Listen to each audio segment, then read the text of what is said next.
Vamos a comenzar con una presentación de Carlos Mascanini, de Baker Hughes, quien se encuentra en Abu Dhabi en este momento, y la presentación que nos va a hacer es respecto del estudio de factibilidad de almacenamiento en acuífero salino en Abu Dhabi. Quiero comentarle que Carlos es ingeniero en petróleo y cuenta con 22 años de experiencia en la industria del petróleo y del gas. Tiene una maestría en Ingeniería en Petróleo y Gas de la Universidad Robert Gordon en Aberdeen, Escocia, y una maestría en Ingeniería en Petróleo de la Universidad del Zulia en Venezuela.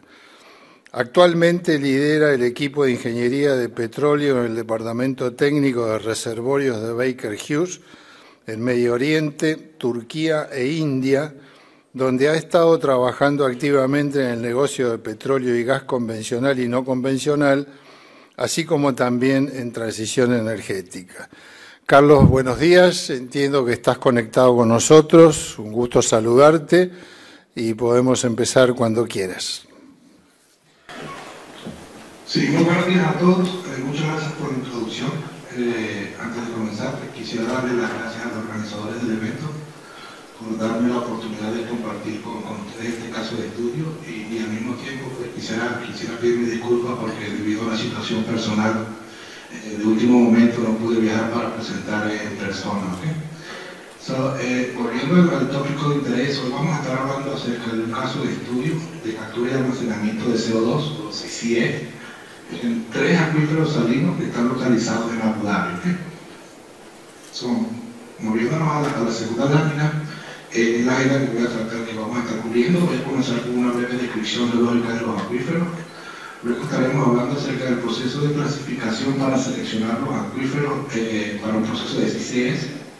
Posteriormente conversaremos acerca del workflow o del assessment workflow que fue usado durante el estudio. Moveremos a más detalles acerca del estudio donde hablaremos de modelaje de simulación numérica. Estaremos conversando acerca de los resultados del modelaje, así como también de la facilidad de superficie y la valoración de riesgo y monitoreo, para finalizar con un resumen del estudio. ¿Okay? En lo que respecta al Geological Background, tenemos que estos acuíferos son grandes, son bastante masivos. Ellos cubren cerca de un área de 1 millón de kilómetros cuadrados alrededor de lo que es el Golfo, del Golfo Arábico. Tienen una excelente continuidad lateral y el estudio estuvo básicamente restringido al área que está alrededor de los campos onshore en Abu Dhabi, específicamente en esta zona que estoy señalando aquí. No sé si pueden ver un pointer de un aquí. Voy a poner sobre esta zona que está aquí. Tuvimos 3 principales candidatos, todos ellos de diferentes formaciones geológicas. Para efectos de la presentación, lo voy a llamar, por restricciones de parte del cliente, lo voy a llamar como acuíferos A, B y C, pero están ubicados, como mencioné anteriormente, en diferentes formaciones geológicas. Unos son del Late Cretaceous, otros en el Paleoceno y Early Eoceno Formation, y tenemos otro acuífero en el Océano Medio. ¿Okay? Antes de moverme con lo que es el estudio como tal, quisiera ir con brevemente mencionar que existen 3 elementos clave para definir una formación geológica donde se va a almacenar el CO2. El primero, estaremos hablando de la profundidad, en la cual debería ser por debajo de aproximadamente 850 metros. ¿Y por qué 850 metros? Ya porque a partir de allí, de esa profundidad, asumiendo un geotermal, un gradiente hidrotermal normal y una presión hidrostática normal, estaríamos entrando en lo que serían las condiciones supercríticas para el CO2, para estar almacenado. Y bueno, la idea es tener el CO2 en condiciones supercríticas, ya que como pueden ver en la lámina, va a ocupar menos espacio dentro de la formación, por lo tanto podemos inyectar más CO2 a condiciones de superficie y ocupando menos volumen en lo que es la formación geológica. Lo que refiere a la localización, idealmente debería estar lo más cerca posible de lo que es el área de captura del CO2 para efectos de infraestructura y minimizar costos, y la capacidad de almacenamiento que debería tener suficiente para el plan de la captura que se tiene de CO2. ¿Okay? Si nos volvemos a la parte de la selección o clasificación de los candidatos a CCS, tenemos que tener una metodología multidisciplinaria que cubre diferentes aspectos de lo que es la parte de soft surface y de superficie también. Básicamente involucra, como ustedes vieron en la parte izquierda de la tabla, tres principales características. Dos de ellas son cuantitativas, que las llamamos primaria y secundaria, y tenemos unas características que son cualitativas. ¿Okay? Basado en los resultados del ranqueo o de la selección, tenemos que el acuífero B fue seleccionado para el estudio como la mejor opción para continuar con la parte del modelaje dinámico y las facilidades de superficie. Las razones de eso es porque presentaba una mayor capacidad de almacenamiento, como lo podemos ver aquí.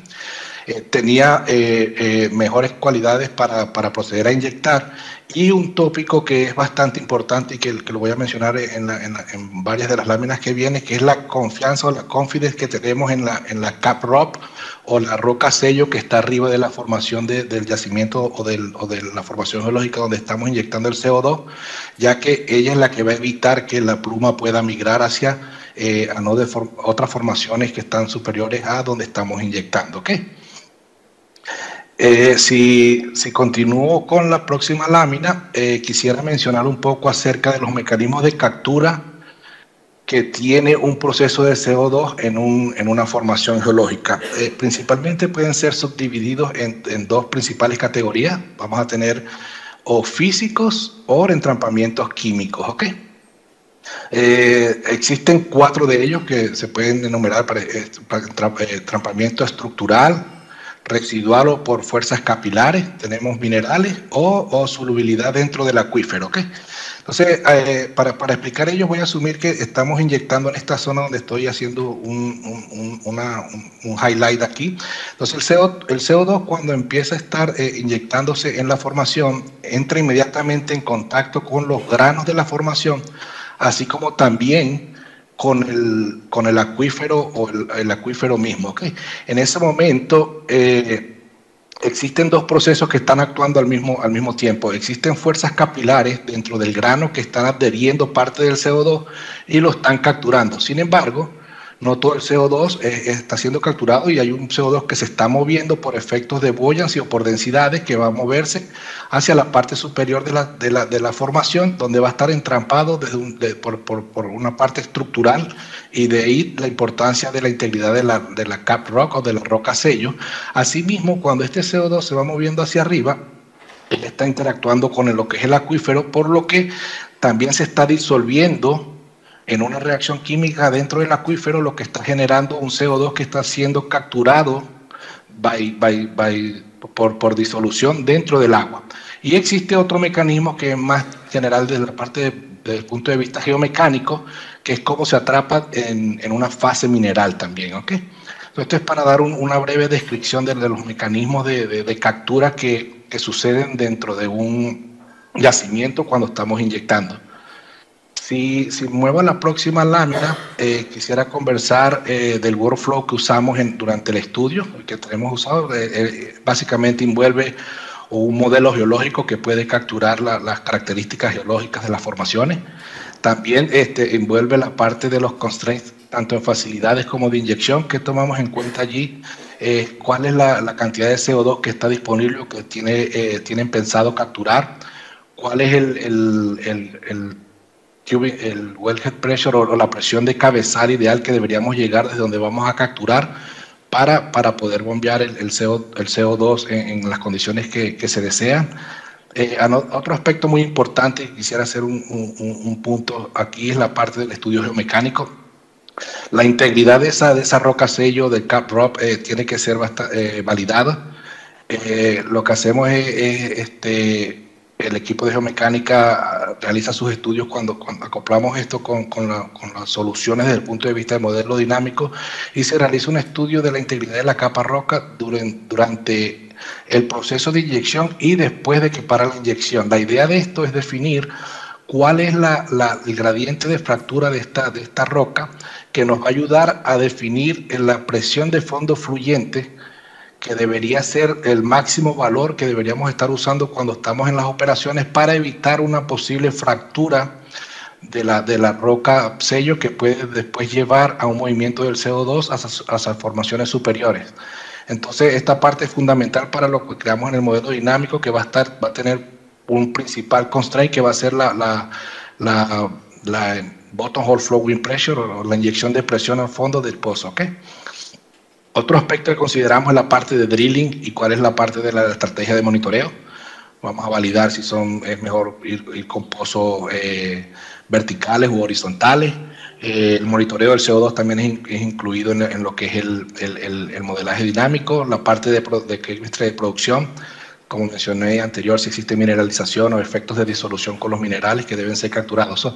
Todas estas partes de los estudios están interactuando como una parte de input para el modelaje dinámico, ¿ok? ¿Cómo procesamos esta? Dependiendo de los mecanismos de entrampamiento de captura que vayan a suceder, pueden ser diferentes si inyectamos en acuíferos salinos o en depleted o reservorios de petróleo o gas que estén depletados. Entonces, a partir de ahí podemos seleccionar lo que es el modelaje de simulación que vamos a utilizar, ¿ok? Si me muevo hacia la próxima lámina, simplemente este es el área de estudio. Es bastante grande, un modelo de simulación numérica que tiene alrededor de 3.2 millones de celdas. Lo que ven en colores en esta lámina donde estoy resaltando son campos de petróleo que están todos cubiertos por el mismo acuífero. Para proceder con el estudio, hicimos un modelo sectorial o mecanístico que extrajo solamente esta sección del modelo, como pueden ver aquí, y el área roja fue donde procedimos a realizar el estudio. Bueno, después que extraímos el modelo de sector, tuvimos que calibrarlo, fue convertido a un modelo computacional. La mayoría de la data fue adoptada del modelo grande, del Full Field Model, y básicamente, como pueden ver aquí en los valores de presiones, igual tasas de producción de agua de los dos campos que están cerca del área de estudio, no hubo mayores diferencias, por lo que se validó el modelo de sector como se aceptó como válido para proceder con los modelos de simulación. Lo que hicimos aquí, bueno, el principal objetivo fue valorar la capacidad de almacenamiento, de inyectividad y el contenimiento que puede tener la roca sello. Como mencioné anteriormente, la presión de fondo fluyente es un factor fundamental en este proceso. El modelo estuvo siempre constrained por ese valor que no podría ser excedido, inclusive cuando la tasa de CO2 fuera menor a lo que se estaba esperando. Y para este caso en particular, los procesos de mineralización y de solución fueron considerados como negligible, porque básicamente la formación del ácido carbónico que estaba siendo formada cuando inyectábamos CO2 estaba básicamente rápida, neutralizada para las reacciones de la formación misma, de la geológica formación, porque estaba dominado por el carbonate o CO3. ¿Ok? Sensibilidades que desarrollamos después de realizar una intensa investigación, nos dimos cuenta que la variación en la salinidad juega un rol importante en lo que es el almacenamiento. El coeficiente de CO2 de difusividad puede ser que tenga algún impacto en lo que es la storage. También la parte de la permeabilidad o geological realization para poder capturar lo que puede estar sucediendo si no encontramos lo que se pensaba desde el punto de vista geológico, sensibilidades en los tipos de pozos verticales o horizontales, y unas simulaciones de alrededor de 1000 años para entender cómo se estaba moviendo la pluma o de CO2. ¿Okay? En el caso base, debo mencionar que fueron pozos horizontales, 6, como pueden ver en la figura, por clúster, localizados en esta zona, y simplemente a través del modelaje podemos definir qué tipo de mecanismo estaba actuando y cuánto estaba capturando para cada uno de los casos. En este caso, Debo decir que es un acuífero salino donde el principal mecanismo de captura de CO2 viene a ser la parte de la disolución del CO2 en el agua, ¿ok? Entonces, si vamos a la parte de resultados, aquí tenemos una comparación entre cada una de las sensibilidades versus los resultados del caso base, que como recordamos era un caso horizontal. Los colores están representando en color naranja lo que fue la captura por CO2 que estaba movible o la captura estructural, como mencioné al principio. El color amarillo representa la captura por capillary forces y el color verde es la disolución o el CO2 que fue disuelto en el agua, ¿ok? ¿Qué tenemos aquí? Lo que respecta a la salinidad, quisiera comenzar con la salinidad. Juega un rol importante en el proceso de disolución. En los resultados, una reducción del 56% en la salinidad comparada con el caso base llevó a un incremento significativo en el proceso de disolución, casi alrededor de 43%. Por lo tanto, como pueden ver, había CO2 estaba más disuelto, por lo que teníamos menos CO2 movible, por lo tanto estaba menos movible y menos entrampamiento capilar comparado con el caso base. En lo que respecta a una alta salinidad, tenemos que un 15% en incremento con respecto al caso base reduce el volumen total inyectado, ya que existen dos variables. Uno es que la presión de fondo fluyente fue alcanzada, el límite que teníamos para evitar el gradiente de fractura de la capa sello fue alcanzado más temprano, y en segundo, la formación era más salina, por lo tanto el nivel de inyectividad bajó también comparado con el caso base, ¿ok? Me muevo a la parte del coeficiente de difusividad. Los resultados básicamente de la sensibilidad realizada en este parámetro mostraron que tiene poco impacto en la captura en referente a todos los mecanismos de captura. Cuando nos movemos a las realizaciones geológicas, tenemos que en la baja permeabilidad,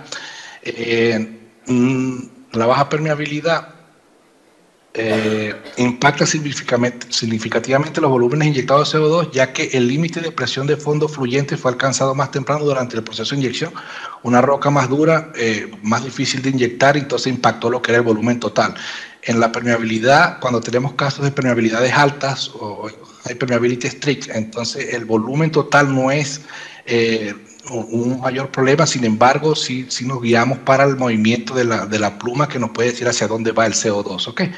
En lo que refiere a los tipos de pozos, como sabemos, juegan un factor fundamental en el proceso de CCS, porque tienen un gran impacto tanto en la actividad, en el número de pozos y en el modelo económico del proyecto. En este caso, el número de pozos fue definido en función de la tasa total de inyección de CO2 que tenía el cliente para ser inyectada. La captura de CO2 por fuerzas capilares incrementa y la movilidad se reduce cuando usamos pozos verticales, simplemente porque es un acuífero salino de aproximadamente 500 pies. Sí, entonces el CO2 va a estar más en contacto hay un área de contacto más grande entre el pozo y el yacimiento cuando lo comparamos con el caso base, que eran pozos horizontales, logrando inyectar la misma cantidad o el acumulado de inyectar. Finalmente, en el caso de monitoreo, el modelo de simulación, estos que están aquí, los dos casos, fueron corridos con una inyección de 100 años en este caso, y luego 900 años sin inyección, solamente para saber hacia dónde se movía la pluma, y este fue un caso más que todo idealista, para saber cuánto era la inyección total, si íbamos con 1000 años de inyección, solo para tener una idea, como dije anteriormente, idealista, ¿ok? Si nos movemos a la próxima lámina, es simplemente para ver cómo la pluma se estaba moviendo en el caso de inyección. Por 100 años vimos que estaba contenida dentro del área del acuífero sin ningún riesgo de moverse hacia los campos que estaban al vecino, lo que daba una buena idea de que es una buena zona para inyectar CO2 sin poner en riesgo el CO2 moviéndose hacia las otras zonas, ¿ok? Si me muevo a la próxima lámina, en cuanto al estudio de superficie, tendría que mencionar que los análisis mostrados en esta lámina llevaron a la definición de la infraestructura requerida, así como también un estimado de costo clase 5, que están excluyendo la parte de captura de CO2. Y quisiera mencionar que en el diseño de facilidades de superficie está altamente influenciado por la composición del CO2, su correspondiente phase envelope, el tipo de emisor de CO2 donde lo vamos a estar capturando, la localización, la tecnología que va a estar usada durante el proceso de captura, las tasas de captura, cuál es el modelo de negocio del precio del CO2, así como también cualquier otro objetivo ambiental. Entonces, el estudio fue llevado a cabo, se entregó al cliente la parte de la superficie. Lastimosamente no estoy autorizado para compartir con más detalles, pero simplemente doy un breve resumen de lo que se realizó durante el estudio. ¿Okay? El Risk Assessment and Monitoring, básicamente debo mencionar que los riesgos geológicos como la falta de irradiatividad y la integridad de la cap rock o la roca sello fueron analizados. Asimismo, un análisis geomecánico acoplado con los resultados del modelo de simulación fue llevado a cabo para valorar la efectividad y la integridad de la capa roca o de la cap rock durante la inyección de CO2, así como también después de su inyección. Finalmente, un plan de monitoreo fue establecido y tecnologías específicas que pueden ser mencionadas, que están mencionadas en la lámina, fueron identificadas para el propósito del monitoreo. ¿Okay? Para finalizar, la simulación indicó el acuífero es un buen candidato para almacenar billones de toneladas de CO2. Los pozos horizontales fueron más eficientes en términos de almacenamiento comparados con los verticales. Asimismo, reducen lo que es la parte de costo de la infraestructura inicial, ya que se necesitaría, en vez de colocar más tuberías hacia cada uno de los pozos, podemos ir a un well pad o macollas de pozos con una sola tubería desde el punto de captura. La pluma de CO2 se estaba moviendo, pero no estaba alcanzando los pozos petroleros cercanos. Una baja permeabilidad va a impactar significativamente lo que es el total amount de CO2 para ser inyectado. Como mencioné, la salinidad juega un factor fundamental en lo que es el proceso de entrapamiento por disolución, y también algunos de risking y estudios adicionales fueron identificados para mejorar lo que fue la valoración de este acuífero como inyector de CO2. Yo creo que con eso termino mi parte. Espero que haya estado en tiempo y bueno, una vez más muchas gracias por la oportunidad de presentar el caso y a todos ustedes por estar presentes en esta conferencia. Muchas gracias.